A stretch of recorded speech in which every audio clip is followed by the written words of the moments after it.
Chapter 3. Read Faster and Retain More.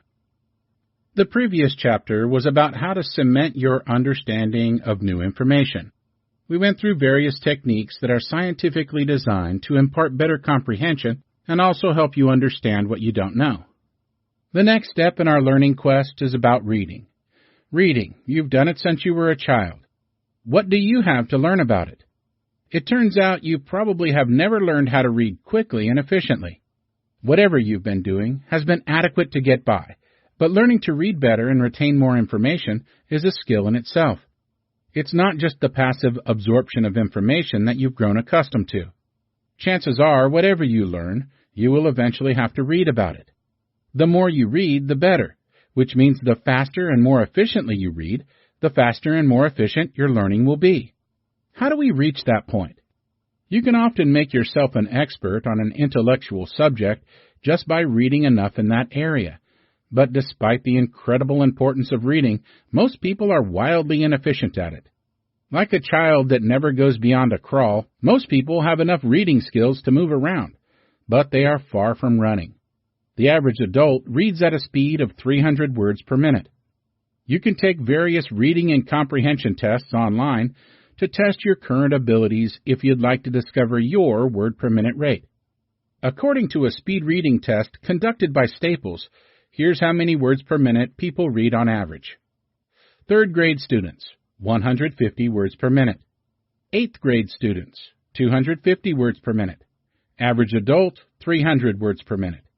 Average university student, 450 words per minute. Average business executive, 575 words per minute. Average university professor, 675 words per minute. Obviously, this is not so good for our self-learning quest. Think about the difference if you could add even 100 words per minute. You would be able to finish a book 25 to 33% faster. You would be able to spend more time on what matters, analyzing and thinking about the information, as opposed to absorbing it. Or you would just finish your reading and spend time on your other pursuits and hobbies. This chapter will be about teaching you how to read faster, as well as retain more. You will get the best of both worlds. It's important to note that speed reading as a concept of reading a book in minutes is largely a myth. A few special savants and geniuses in the world may be able to do it, but for the rest of us, our mere mortal brains just can't process things like a computer. We'll cover 4 of the top tips in training yourself to read faster while retaining more information at the same time, for mortals. You'll see for yourself, eventually, not immediately, that speed reading itself is not a myth, and you can use it in your quest for better learning. What's ahead are the following: how to stop sub-vocalizing, training your eyes to widen and spread, how to strategically skim for important information, how to maintain better focus and attention.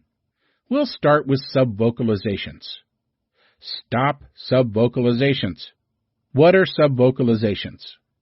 When you started to read, you probably read out loud. Your elementary school teacher wanted you to read the book and say the words aloud. After you mastered this skill, you were told to simply say the words inside your head and read quietly. When it comes to reading, we are often limited by the time that it takes for our subconscious mind to pronounce the words on the page. We don't say them out loud, but our mind speaks them subconsciously. This is known as sub-vocalizing. This is where most reading education and skill levels end. To move to a new level, you need to stop sub-vocalizing the words inside your head. Sub-vocalizing takes time. More time than is necessary to comprehend the words you are reading. It is almost impossible to go much beyond 400 or 500 words while sub-vocalizing. And even then, it sounds like you're having a heart attack because you are speaking so fast inside your mind. When we speak a word out loud, that takes a certain amount of time to pronounce. However, we do not actually need to pronounce words when we read. We can simply absorb them. Instead, you need to train yourself to read without hearing the words in your head. If someone reads at around 1,000 words per minute, entirely possible and trainable, there is no way they could hear the words in their heads while trying to process them. Instead, they simply see the word and their brains extract the meaning of what was written. It's about processing the meaning without speaking the words out loud. This is the essence of stopping subvocalizations, and it doesn't sound easy because it's a tough habit to break. Since most people can't currently separate the subvocalization from comprehension, they are locked in at a rate of about 400 to 500 words. Moving beyond that rate requires you to embrace that your mind and eyes read faster than your mouth. Start by picking out any word in a paragraph and look at it for a moment in total silence. Look at it. And instead of repeating the word mentally, think about what it represents and means. Think about its meaning. You can even just describe it mentally, instead of reading it out loud inside your head. There will still be a slight bit of subvocalization, but by merely observing words without the desire to pronounce them, the new habit will begin to form on its own. This part might feel obscure or abstract in the beginning, and that's totally normal. It might even feel impossible, and that's natural too, because you are fundamentally changing how you take in information. All that you need to be concerned with is looking at words without the desire to hear the way they sound. Next, pick a sentence somewhere or even write it yourself. Now, instead of subvocalizing when you read it, there are a few things to try to see if they work for you. First, picture it visually in your mind. Second, hum to yourself as you read it, so you literally can't read it because of the humming. Third, in the same vein, you can practice reading while chewing gum, on the same premise that it makes it difficult to subconsciously subvocalize. You are just occupying your inner voice with something else, but allowing the process to occur. For instance, take a sentence like, "The bees are coming." Visualize what it looks like instead of saying the words themselves. That's where you start. Subvocalizations can be tough to eliminate, but it's pretty clear that you can think faster than you can talk, so you can see how important it is to reading faster. The next step in reading faster is to train and exercise your eyes. Get them into shape for reading faster. Your eyes are muscles too, after all, so you need to train them for the bigger workload you are going to give them. Train your eyes. The next major step in learning to read faster and more efficiently is to train your eyes. Your eyes are muscles, so they need to be trained and prepared for reading faster. Obviously, it is a bigger workload on your eyes than you are used to. If you read for leisure, your eyes may barely move, but speed reading is a focused activity that takes time and effort, with big payoffs. With so-called normal reading, your eyes don't stay fixed in one spot when reading. Eye tracking studies have shown that your eyes actually quiver and move around considerably. These are called saccades, and every movement away from your position in text requires a few milliseconds to readjust and refocus. All of these minuscule readjustments and locating your place in a book add up to be very costly to your reading speed. So you're not actually training yourself to move your eyes more, rather you are training them to move less, and in a more controlled way, and not to waste energy and effort. It's easier than you think, though it might make you feel like you are back in grade school at first. There are two ways to do this. The first is to use your finger, or any other object, as a pointer. The second is to strengthen your peripheral vision and learn to focus on chunks of words rather than individual words. Using a finger to guide yourself while reading is considered to be reserved for children, and then forgotten once they have the hang of reading. It's important because it keeps you on track and makes sure you aren't distracted or wasting energy. This trick comes in handy again while learning to speed read. Use your index finger to mark where you are on the page at all times. It should follow along with the word you are currently reading, slowly scrolling across each line and then back down one. It may feel awkward at first, and it may even temporarily slow down your reading rate as you adjust. But using a pointer is crucial if you want to improve your reading skill.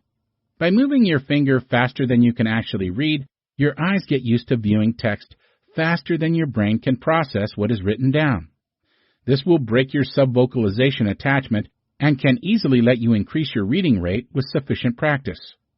When using a pointer, your primary goal is to move the pointer at a very consistent pace. You should not stop your finger or slow it down. It should simply slide from one side of the text to the other at a very uniform speed. Go ahead and try it right now with any writing that is in front of you. You can even pause this lesson for a minute to try it. You might feel silly. but you'll find that using a finger will focus your eye movements and even push you to a faster speed. One of the biggest and easiest epiphanies in your journey to becoming a speed reader will be in recognizing how much your eyes move while you read.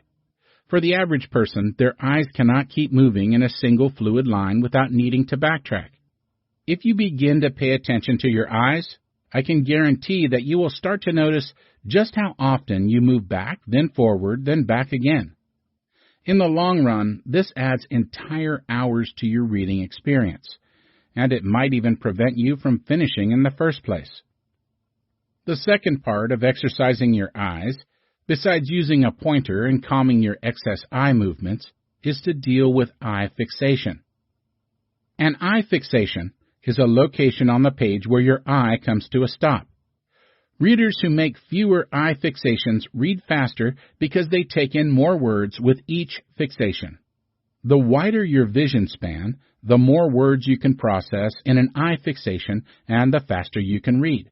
And, of course, the fewer eye fixations you make on any given page. Also, to deal with eye fixation, we must widen how much we can see at one time, basically. Acquiring the ability to see many words at a time is essential for speed reading. The goal is to stop looking at a single word at a time and instead start learning how to look at chunks of words. You are trying to strengthen your peripheral vision. Macular vision is your primary focus. When you look directly at something, you see with your macular vision. Peripheral vision is what you see less distinctly in the area outside your macular vision. Because receptor cells on the retina of your eye are concentrated at the center and are less concentrated toward the edges, colors and shapes are harder to distinguish in peripheral vision, although you can quickly pick up on motion. But you can see to the left, to the right, above and below the area bordered by your macular vision. The point is your peripheral vision needs to improve to read faster and reduce eye fixations, so exercise your eyes to do this. There are 6 muscles attached to each of your eyes. These muscles control all of the movements your eyes make, including the movements that make your eyes look up, down, and all around. Eye muscles also help your eyes focus on near objects and objects far away. Just like any other muscle in your body, exercise helps your eye muscles gain strength and flexibility. And just like other muscles, there are specially designed exercises that help build eye muscle strength and flexibility. Here's a simple eye exercise designed to help build eye muscle flexibility and enhance your reading speed. To start, sit or stand and focus your vision straight ahead. Next, stretch each hand out to the side, like you used to do when you were pretending you were an airplane. Stick each thumb up toward the sky and hold that pose. Now, keeping your head straight, move your eyes to the right until you can see your thumb. If you can't quite see it, just stretch your eyes as far to the right side as you can. Then glance to the left while making sure to keep your head still and facing straight ahead. This is 1 repetition. Try not to move your head, only your eyes, so you are stretching your eyes to each side and working the muscles involved. Continue glancing right to left and left to right 9 more times. That is 1 set of 10 repetitions. Repeat the sequence of 10 glances to each side for a total of 3 sets. Your eyes should feel pretty tired at the end of it. It will be a weird and unfamiliar feeling. It doesn't seem like it, but this act of stretching and working your eye muscles will widen your sphere of vision. Where you previously could only focus on 1 word, you now have the ability to visually focus on 2 or 3. As your peripheral eye muscles get stronger, you might even evolve to seeing an entire line of text in 1 glance. The point is, if you only double yourself by seeing 2 words at a time, you have effectively doubled your reading speed just by training your eyes. This technique, along with using a pointer finger or object, will hugely aid you in better reading. The next step in reading better is about strategically skimming information and how to draw out the important parts by knowing what to look for and what you can skip. Strategically skim. The next step in reading faster is to understand how to strategically skim your material. After stopping subvocalizations and training your eyes, For most of us, skimming has a negative connotation. It's when we are rushed for time and can only look at the first sentence of each paragraph, or whatever method you decide makes sense. This is not the same type of skimming. Frankly, not all information is created equally, and this can be true even within sentences and paragraphs. There are some things that are destined to waste our time in reading, so we should learn exactly what is okay to skip, what to focus on, and how to manage all of that. Skimming information in our context is about saving time and being able to see through what's in front of you. Here we are skimming in a way that lets you retain just as much, just by cutting the fat. Traditional skimming would be skipping about 75% of the content. Here we are only skipping about 25% of the content. How are we doing that? There are 3 interrelated methods. First, start and stop reading, 3 words from the margin of the pages. By default, we always start reading the first word on the left of the page and go all the way to the last word on the right. We've been taught to be thorough and leave no stone unturned. But here's the trick. You can start on the 3rd word from the left and stop 3 words from the end, and your peripheral vision might just pick up the first 2 and last 2 words automatically. In a line of 10 words, this allows you to read only 6 words and save 40% of the effort and time. This obviously adds up quite quickly.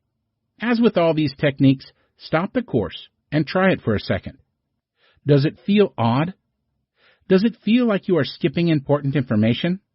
Just try it out and you'll find that you aren't missing anything for comprehension.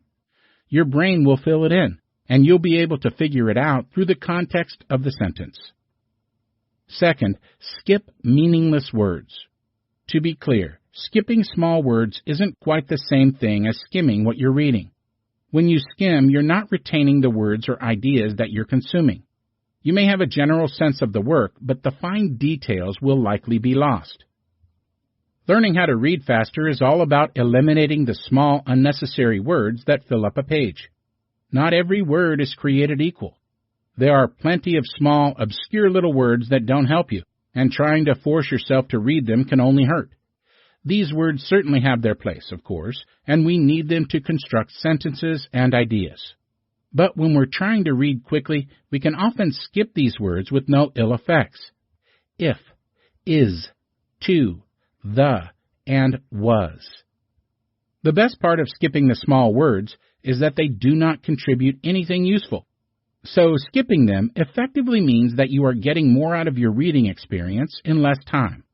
If you are reading a fiction or poetry book and you want to appreciate the prose and sentence structure, this tip may not work for you. But then again, you wouldn't be trying to read those books quickly anyway. Let's look at an example sentence that uses some of these useless words. The dog went inside the house and ate his dinner, which was leftover spaghetti. How many words can you eliminate from that sentence? At least 4 or 5. The sentence is 14 words. That's 1/3 of the sentence. Third, scan for important words. This is related to the previous point of ignoring useless words. When you can identify what matters in a sentence, that understanding is all that is needed. As you read any given sentence, you will probably get 90% of the meaning from 50% of the words, and for the purposes of learning at a quick pace, the rest of the words are unnecessary filler. For example, I went to the vet yesterday because my cat was sick. That is an 11-word sentence. What are the important words in that sentence? Vet, yesterday, cat, and sick. There are only 4 words in the sentence, and everything else isn't necessary to get the meaning. You can absolutely get the meaning of the sentence just from those words. This is easier to do than the previous step, and also allows you to save more time from the so-called meaningless and useless words. Let's have another easy example. I want to go to China because I hear the food is very tasty and the people are nice. How many words do you really need to get the meaning in that sentence? Want, go, China, food, tasty, people, and nice. That's 7 words out of 19 words for the sentence. You can see how valuable this method can be. Scanning paragraphs like this takes practice, but it can greatly increase your reading speed. And the beauty is that if you scan through a paragraph and don't completely grasp the meaning, you just go back, slow down, add the words back in until it makes sense, then take off again. Strategically skimming information is probably not what you initially thought it was. Most people think of skimming as quickly going through the information and missing all the vital parts. But here, skimming is learning how to parse information and only read what is needed to get the meaning and understanding. It's tougher, but very rewarding in your path to learning better and reading faster. The final part of reading faster is how to gain focus and attention and ignore distractions. Focus and attention. It should go without saying that reading is not something you can multitask. It requires all of your attention and focus. Sadly, most of us don't treat reading with the respect it deserves, and that is why we often find ourselves reading through the same paragraph over and over again. How can we improve our focus when it comes to reading in particular? This final section is about maintaining your focus and not letting these other techniques be wasted if you simply can't pay attention to your materials. First, eliminate all distractions. There will always be distractions out of your control, but we're more concerned with distractions that are in your control. Avoid unplanned and unwelcome distractions. For example, if your phone starts ringing while you're reading, this is a distraction that is in your control, and you can eliminate it. Just turn your phone off for the time that you'll be reading. If you have the constant urge to check your email or Facebook while you read, then try turning your computer off while you read. If other people constantly interrupt you, then you may want to try reading in a different location. These are all distractions that can be controlled. If they can be controlled, we should eliminate them to achieve a higher level of focus while reading. What other distractions are within your control? Well, almost everything you surround yourself with in your personal environment. That's a start. Next, you can proactively tell people not to distract you during a time period. They may not know that you are trying to focus, so you can prevent their unplanned distracting presence. Second, create a game. How fast can you read a page of text while still maintaining a high level of comprehension? Why not time yourself and try to beat your record one page at a time? Remember what it was like to be a kid? Everything was a game. Remember how long you used to stay focused on playing with a toy or a game that you found interesting? When we grow up, we forget that we could turn anything into a game. Games motivate us and engage parts of the brain tied to our need for entertainment and challenge. By creating little games with our reading material, we can trick our brains into thinking we are playing a game instead of engaging in the laborious task of reading. Oftentimes, we read through boring material with diligence because it can mean the difference between a passing and failing grade in school or not getting our job done at work. All this does is burn us out. At one point in my life, it made me hate reading in general. All we have to do is change our perspective on the material and mimic the joy of reading something we are actually interested in. This will make reading a lot more fluid and effortless. And you could create your own reading utopia, where even the most boring material is still fun to read. All you need to do is have a stopwatch or watch, and you can attempt to see how much you can write, absorb, or read every 5 or 10 minutes. Rinse and repeat, and make it a game to compete with yourself. You may find that the game is motivating you to focus your attention better. Third, make sure you take breaks. Peter Drucker, the father of business management, talks in his book, The Effective Executive, about how 50-minute chunks of time are ideal for focusing on a single task. This is because 50 minutes is the ideal amount of time to focus on one item before we start to require a break. Something happens after we go beyond the 50-minute mark. Our brain starts to become more inefficient. It's then time for a 10-minute break. After the break, you can focus on reading for another 50 minutes. By using this cycle, not only will you get the most out of reading, but you will also be able to train your focus and develop the habit of working at a specific pace. Make sure to take breaks after at most every 50 minutes. Otherwise, your brain will start losing focus, and you will slowly start to reread each sentence or paragraph a few times before absorbing it. The point is that you need a break, whether you read for only 25 minutes or up to 50 minutes. Think of the brain as a muscle. An athlete needs to rest his muscles while training, and so do you. Learning to read isn't difficult. We've all done it. But learning to read with a purpose and how to do it optimally might be completely new to you. Treat it with the attention it deserves, and it will greatly help your learning in general. Reading faster is a huge component of learning better. If most of how you learn is through the written word, it's clear that you should learn to deal with it faster and more efficiently. How to read a book. Did you know that there are 4 levels of reading? The 4 levels of reading were developed by philosopher Mortimer Adler in his suitably titled publication, How to Read a Book. Adler explains that reading is not a single, universally consistent act. He breaks up the act of reading into 4 individual levels that differ in purpose, effort, and the amount of time it takes. Furthermore, different tiers apply to different kinds of reading. Some books can be appropriate for all levels, while others just support 1 or 2. Especially in the higher 2 levels, faithfully following these tiers of reading will greatly advance your expertise on the subject. When you pair this kind of comprehension with speed reading, you can become a learning machine. These are Adler's 4 levels of reading, from simplest to most complex. Elementary, inspectional, analytical, syntopical. Elementary. You're already past this level. This is essentially learning to read. It's the kind of reading that's taught in elementary school. You're learning what the letters are, how the words are pronounced, and what they objectively mean. It's knowing that the sentence, "the cat is on the bed," means there's a cat on the bed, and that it doesn't say there's a dog on the couch. Blows the mind, right?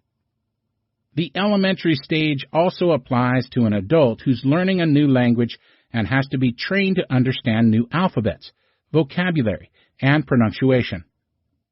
It also applies to a student reading a technical textbook for the first time and has to learn new syntax or specific jargon. Anytime you come upon a new language, dialect, or lexicon, you're doing elementary reading. Inspectional. The next level up for readers is understanding the essence of a certain book, but not digesting the whole of it. It's called the inspectional stage, and it's sometimes disparaged or discounted by avid readers. But in developing expertise, it's a very valuable process. Inspectional reading actually has 2 mini stages of its own. Systematic skimming. This is casually examining certain elements of a book apart from the body of the text, skimming the table of contents, an index, or reading the preface or the blurb on the inside jacket. If you're assessing an e-book, it could mean reading the online description and customer reviews as well. Systematic skimming gives you enough information to know what the book is and how you would classify it. It's a novel about World War II. Or it's a book that explains how to cook French cuisine. That's it. Superficial reading. This stage is actually reading the book, but in a very casual way. You start at the beginning and take in the material without consuming it or thinking too much about it. You don't make notes in the margins. You don't look up unfamiliar phrases or concepts. If there's a passage you don't understand, you just proceed to the next part. In superficial reading, you're getting a sense of the tone, rhythm, and general direction of the book, rather than absorbing every single element of the narrative. Inspectional reading is something like a recon mission or a survey. You're just getting a sense of what the book is about and the reading experience. You might pick up on a couple of very broad general ideas in the book, but you won't go very deeply into them. You'll just find out what you might be in for, and then you'll decide whether you're interested enough to go more in depth. For example, let's say you're looking at a book on classical music. In your systematic skimming, you'd see the title and subtitle. You'd read the back flap, which says it's an in-depth but gently irreverent study of classical composers. You'd read the table of contents. There are chapters entitled Wagner in Drag, Mozart's Cat Imitations, and Beethoven's Love of Rats. At this point, you've probably ascertained that this is not a terribly serious work, and not one that's likely to add to your expertise, although it may be entertaining. Why should a budding expert go through this stage and not just skip to the next level? Even though it's not a deep dive, it gives you a lot of answers. You'll get a sense of the writer's approach. Is it serious, comical, or satirical? Does it rely on real-life accounts or imaginary situations? Is it heavy on statistics? Does it quote a lot of outside sources? Are there pictures? Having a good sense of the answers to those questions will help you frame the content and define your expectations, which, if you've decided to proceed with the book, will make the next level of reading more productive. Analytical. The third level of reading is the deepest level for consuming a single book or volume of work. It's full digestion and interaction with the material at hand. The challenge of analytical reading is simply this. If time's not an object, how thoroughly would you read this book? Analytical reading can be described as taking the book out of the author's hands and making it your own. You don't just read the text. You highlight or underline key points, and you make commentary or ask questions. In a way, you can use the marginalia to simulate an ongoing conversation with the writer. The goal of analytical reading is to understand the material well enough so you can explain it to someone else without a lot of effort. You're able to describe the subject very concisely. You're able to list its parts in order and say how they connect with each other. You're able to understand and specify the issues the writer's concerned with and what problems they're trying to resolve. For example, if you're reading Stephen Hawking's A Brief History of Time, you'd highlight key phases in the first part about the history of physics, the Big Bang Theory, black holes, and time travel, for example. You might asterisk the names of Copernicus and Galileo with a note to research them more fully. You might question Hawking's explanation of the expanding universe with writings in the margins. Analytical reading is hard work, but it's the level at which the thrill of gaining new understanding is most profound and rewarding. This kind of interaction with reading makes learning proactive. Instead of just listening to what someone's telling you, it's more like you're extracting the information yourself. When you're doing that, you're engaging more of your mind, and that means it's far more likely you're going to remember what you've learned. That's a much easier path to expertise. Syntopical. In the final level of reading, you work with multiple books or pieces of material covering the same subject. One could describe syntopical reading as compare and contrast, but it's actually a lot deeper than that. And syntopical reading is not to be confused with the similarly spelled synoptical reading, which is pretty much its exact opposite. At this stage, you're trying to understand the entire breadth of the subject you're studying, not just a single volume about it. Sound familiar? You analyze the differences in the ideas, syntax, and arguments presented in the books and compare them. You're able to identify and fill any gaps in knowledge you might have. You're conversing with multiple partners and forming and arranging the most pressing questions you need to answer. You're identifying all the issues and aspects of the subjects that the books cover and looking up phraseology and vocabulary that you don't understand. Syntopical reading is a relatively major commitment, almost like a semester-long college course you're teaching yourself. Think of it as an active effort, something one doesn't normally associate with the relaxing act of reading a novel. It's like a TV show or movie in which someone's trying to unravel a multi-layered criminal enterprise. Somewhere in the movie, they show a giant billboard in the station with drawings, Post-its, and pictures of people with pieces of yarn showing how they're all interconnected. When new information is discovered from different sources, it all gets added to that board. That's what syntopical reading is like. It's a concerted effort to find the answers and increase your expertise. And you don't even have to deal with the mob.